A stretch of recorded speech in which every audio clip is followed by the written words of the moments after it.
Look at this. Look at this. People actually believe that there is a car floating around out in space. Well, I think it looks so ridiculous and impossible. And you can tell it's real because it looks so fake, honestly. We'd have way better CGI if it was fake. This is live on the air, okay? I'm going to zoom in on the Earth in Photoshop. You see the Earth? Okay, I'm going to go to Image, Adjust, Levels, and I'm going to bring the levels up. Uh-oh. What is that? Why is there a square box around the Earth?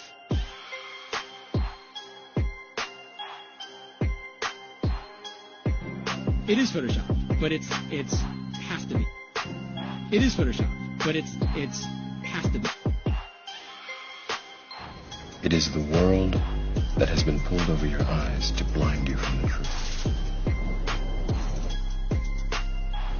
What truth? That you are a slave, Neo. Like everyone else, you were born into bondage, born into a prison that you cannot smell or taste or touch. A prison for your mind.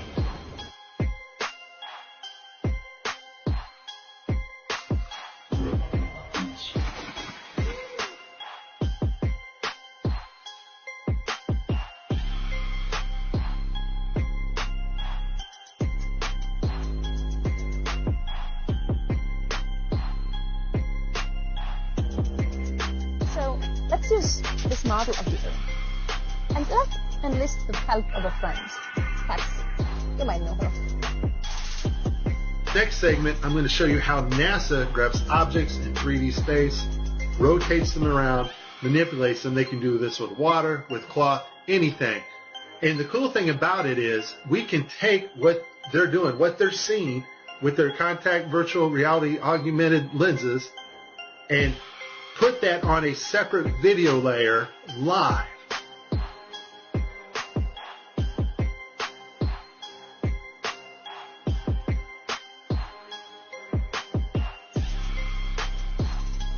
Okay, I have a lot of Tim Peake screw-ups, but this one here, the system glitches, the software does not track his hand properly, and Tim slips his hand underneath his other fingers, which is tightly holding onto the mic, which would be impossible.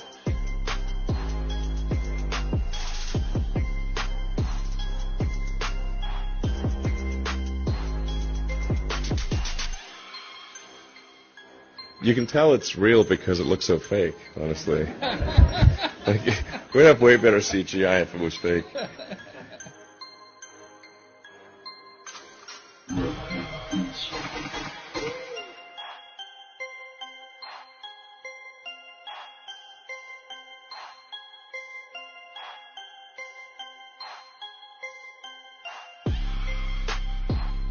Just another example of NASA faking space. Take a look here at this supposed image of Jupiter.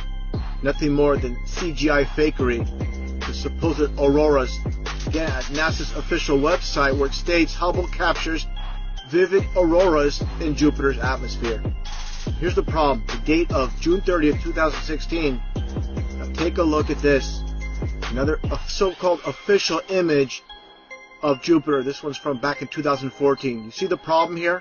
Now let's take a closer look at the supposed two images provided from NASA of Jupiter. All the clouds are in the same exact position. Here's a side-by-side.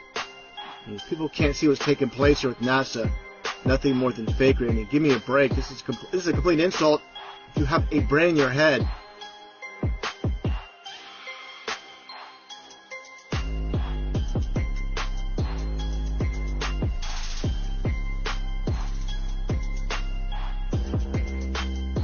Like you're in a studio, maybe in Omaha, Nebraska or something. The shot is so clear. Is this a hoax? Are you really in space still? I don't know. We're going to have to do something for you. I want to do it. I know. Oh, yeah, I can do that. Watch this. Is this a hoax? Are you really in space still?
Can you do a somersault right now?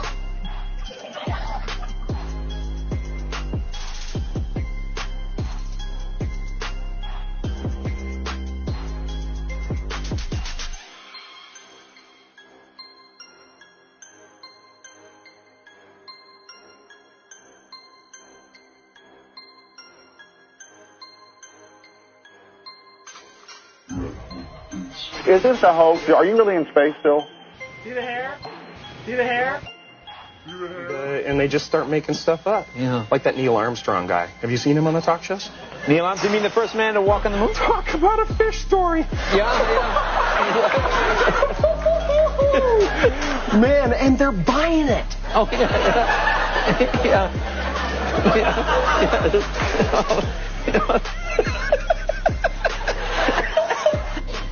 So many times during spacewalks outside the International Space Station, we can see air bubbles rising up. Can you touch on how there are air bubbles in space? Can you be more specific? Air bubbles?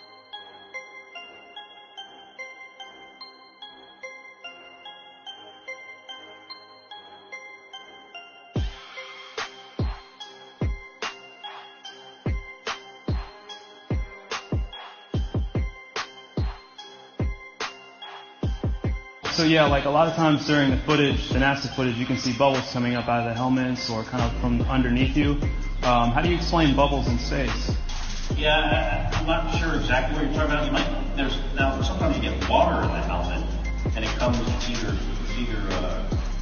from sweat or from the cooling garments, and that's generally what that is. I've never seen any kind of air bubble anywhere. Could it be that you're filming in an underwater pool and you're not really out there?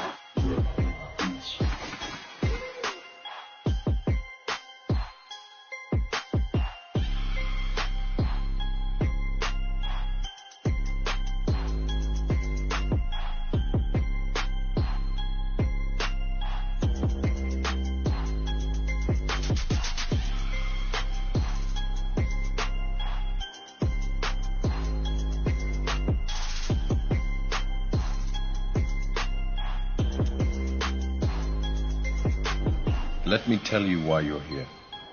You're here because you know something. What you know you can't explain, but you feel it. You felt it your entire life, that there's something wrong with the world. You don't know what it is, but it's there, like a splinter in your mind, driving you mad. You're a coward and a liar and a thief.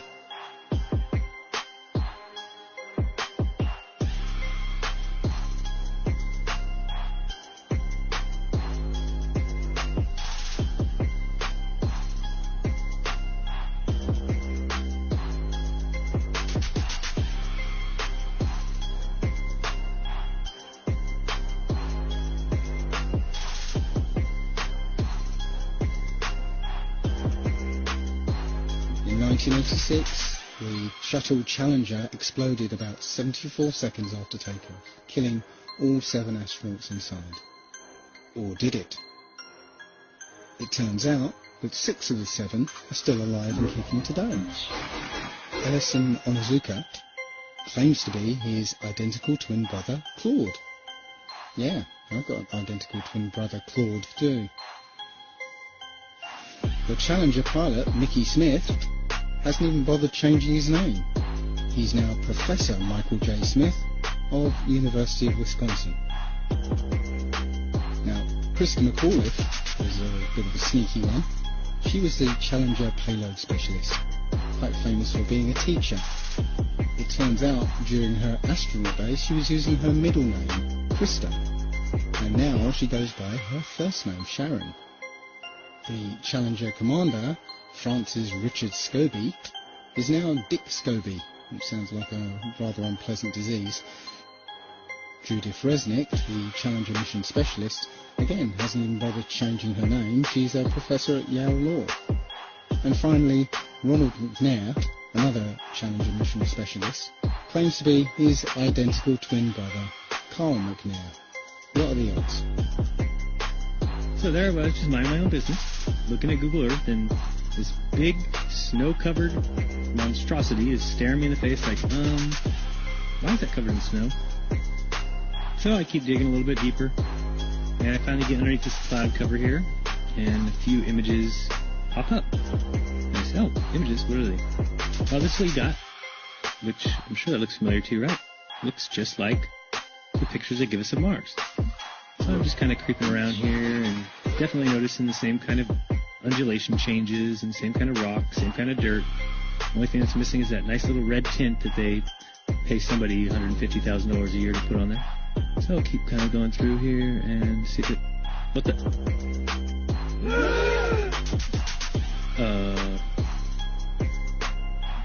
Yeah. So, I got another truck. Oh yeah, it says NASA. What's that say? Mars Project? I think I found out where Mars is, guys. At some point in the future, we're going to look back and say, how did we do it without space? The kinds of technologies that we're testing out on Space Station are definitely helping us with our goals of going beyond low Earth orbit. Early in the next decade, a set of crewed flights will test and prove the systems required for exploration beyond low Earth orbit. Right now, we only can fly in Earth orbit. That's the farthest that we can go. And this new system that we're building is going to allow us to go beyond and hopefully take humans into the solar system to explore. As we get further away from Earth, we'll pass through the Van Allen belts, an area of dangerous radiation. We must solve these challenges before we send people through this region of space. We must solve these challenges before we send people through this region of space. There's a small problem with going to the moon, and inch by inch, NASA is leaking out that they know that there's a problem there. It's called the Van Allen belts, high radiation belts of charged particles around Earth, and we don't know how to get through them, they say. Well, isn't that interesting, because there sure didn't seem to be a problem back in 1969. The moon landing stopped in 1972 and we haven't been back. We haven't been beyond the Van Allen belts. NASA admitted that it had lost the original footage of man's first steps on the moon. Go to YouTube and watch A Funny Thing Happened on the Way to the Moon. It contains newly discovered evidence, which is part of the missing tapes, of outtakes from the first mission to the moon, of them falsifying a shot of being halfway to the moon. For NASA to come out and say that all the tapes are erased, I mean, it's incredible. Geraldo, this isn't just one tape. This is rooms of tape labeled Apollo 11 moon landing. Someone had to physically go and erase it. It's very challenging to try to prove we landed on the moon, and it shouldn't be challenging. The tape should be there. There should be plenty of evidence. I mean, it's proof right there. This is an official NASA photo of the first Apollo 11 lunar module landing on the moon. I mean, it's right there. This is proof, man. It's the picture's right there. It's landing on the moon. But the only problem I have with this picture is that it's taken from the moon.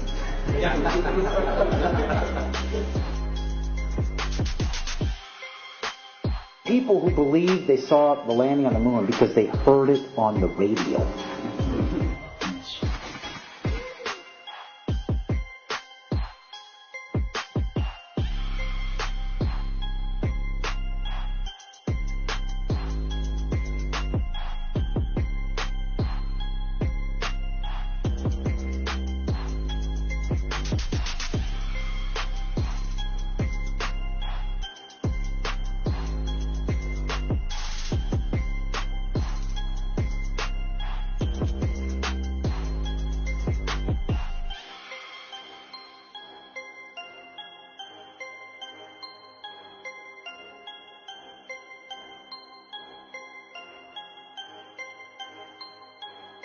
Here's a picture of the INSAT actually being deployed from the spacecraft. Did you see it in the background? There was a guy in the background, man. I'm not kidding you. You can't deny that that's someone in the background. There's a guy moving in the background.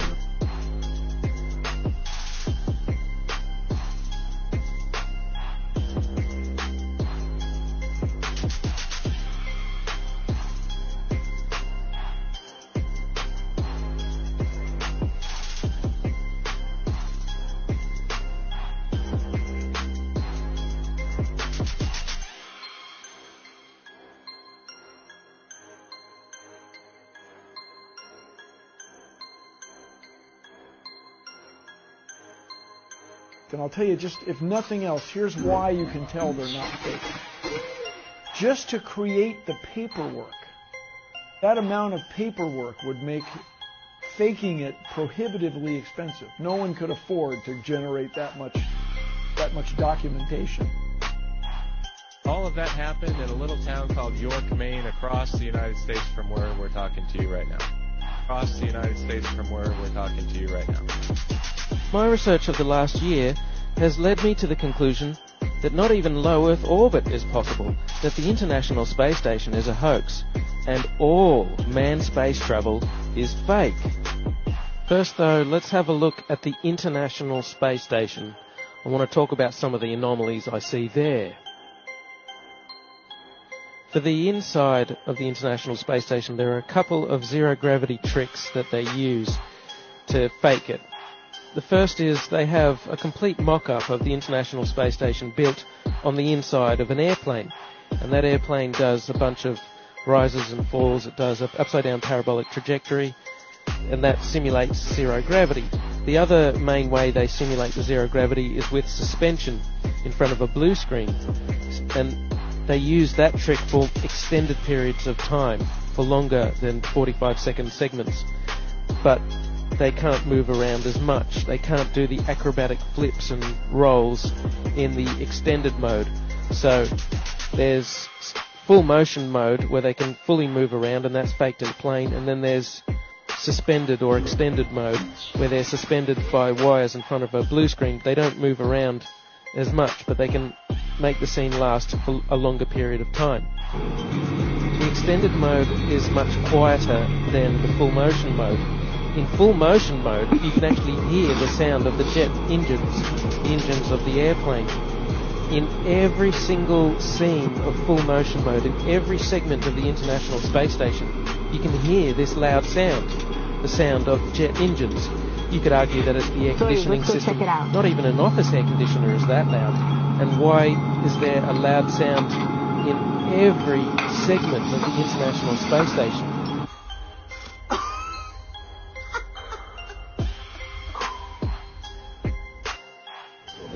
Mr. Armstrong, Bart Sibrel, ABC Digital.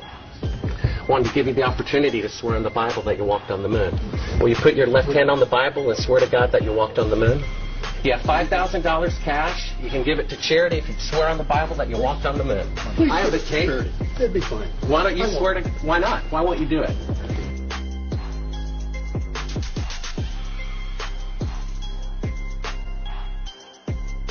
The Earth supposedly 23.4 degrees